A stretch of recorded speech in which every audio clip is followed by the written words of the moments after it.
Papatotoo lang po ako tungkol sa kabutihan ng Diyos sa amin ni Celine. Gusto ko lang po magpuri at magpasalamat sa Kanya. So, magkwento lang po ako. So, alam naman po na umuwi po ako noong January 22 po na.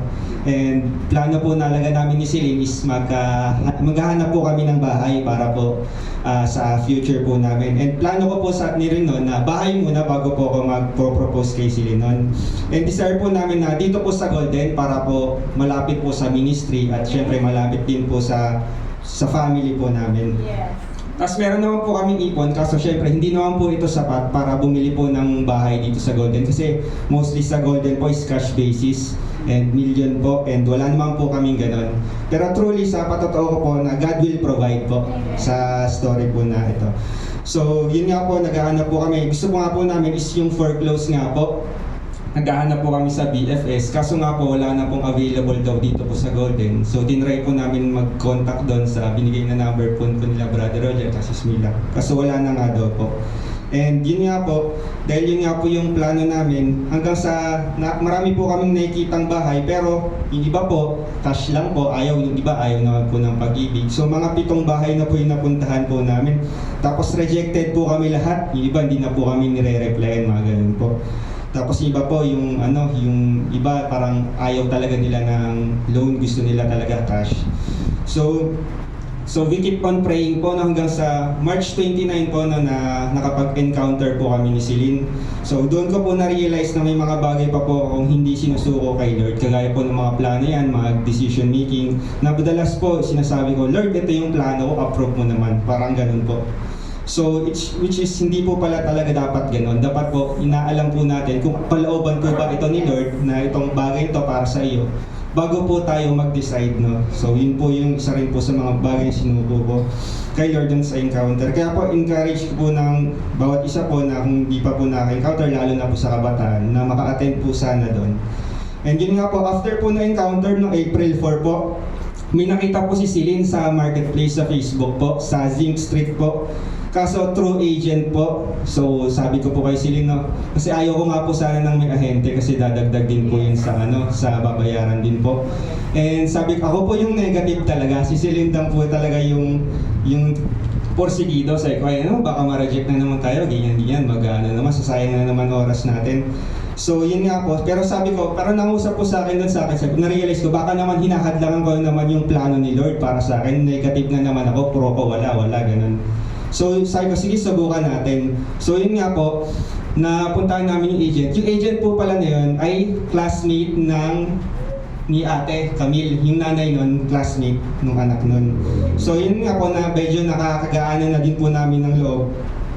Tapos po, yung binibenta nga po yan, yung sa pastry, so 2.6 million po. Rejected na naman po kami kasi yung may-ari po gusto po sa pag-ibig kasi hindi naman po nagre-reply, ayaw po magpakita ng mga dokumento kasi kailangan po sa pag-ibig yung title po ipapasa nyo po doon kahit photocopy lang po. So rejected na naman po kami. Yun po pala, pero yung agent po na yun, si Ate Nila po, may iba pa pala siyang bahay na na alam po. Yung kapitbahay po niya, may kakilala po na binebenta na hindi po nakalagay for sale po, no? Kasi lang po, hangga hindi po nila dinidisplay talaga kasi ayaw po nung may-ari na kinukulit siya, ganyan sa mga hindi interesado. So yun nga po yung kapitbahay ng agent, si Ate Lusa, yun po yung kumulit doon sa may owner na baka naman pwede ipasok sa pag-ibig kasi itong interesado talaga tong buyer to, gusto lakarin. So yun nga po, madali nag-reply naman po yung owner, yung seller po na binigay po sa amin yung titulo, yun, tapos pina-check na rin po namin sa pag-ibig. So nilakad din po namin yung mga requirements, ganun po.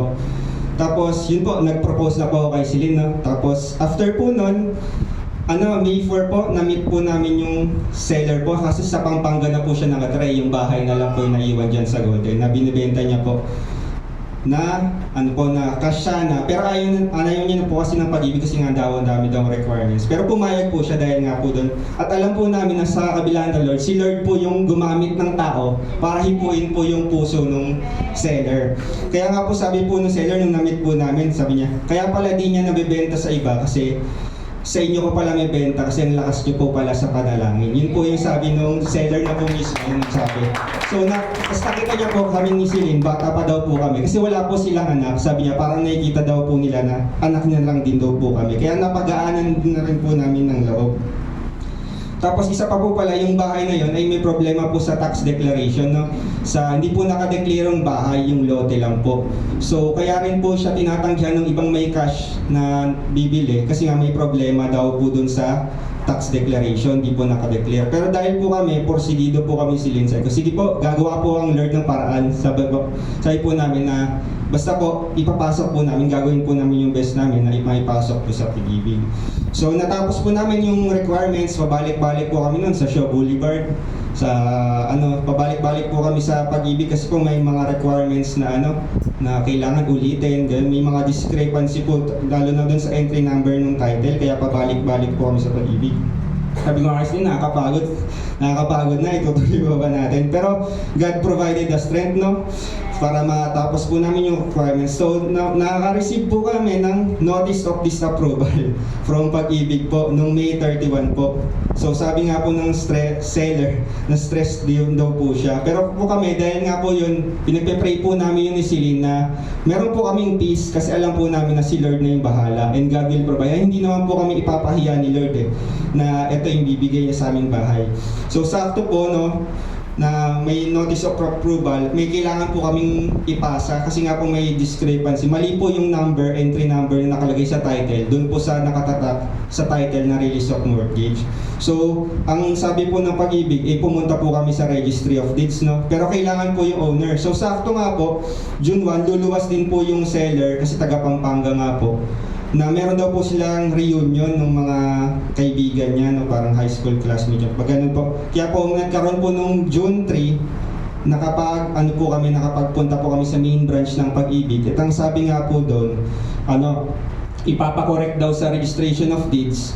Kasi typographical error daw po yun mahaba po daw yung gagawin. Kaya kung pwede daw makahingi ng certification na nga lang daw po. So pumunta po sila doon sa Registry of Deeds. Sabi po, 10 days daw po yung releasing bago po yung yung certificate yun. Pero nga po, June 3 po kami pumunta na. Tapos June 4 po, nakatanggap po si Celine ng email, no, sa Pag-ibig endorsement po kahit wala pa po yung hinihingi nilang registration sa RD na certification.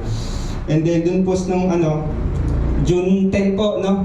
June 10 po, praise God po. Kasi nakatanggap po kami ng email ulit si Celine. Notice of approval po. Kaya po alam po namin talaga na si Lord po talaga ang pamilyas kasi wala pa po kaming napapasa. Pero yung naka-receive na si Celine ng notice of approval po. No? Sabi nga po ng seller, nung ibinalita namin sa kanya, sabi niya, God moves in mysterious ways nga daw po, sabi niya. So hindi lang po kami, kundi kumbaga ka-true, sa amin din po nakakilala ang seller na totoo ang Diyos at tunay ang Diyos na aming sinasamba ni Celine. So yun po yung nasa next step na po kami ni Celine na transfer of title na po kasi agad. Yun po yung gusto ng Pag-ibig. Transfer of title na po, tapos tsaka po i-release yung cheque dun sa seller. Kaya salamat po sa Diyos na buhay at sa mga kapatiran po na nanalangin, lalo na pag prayer meeting. Salamat po sa lahat ng prayers at tunay to God be the all the glory lang po. Salamat.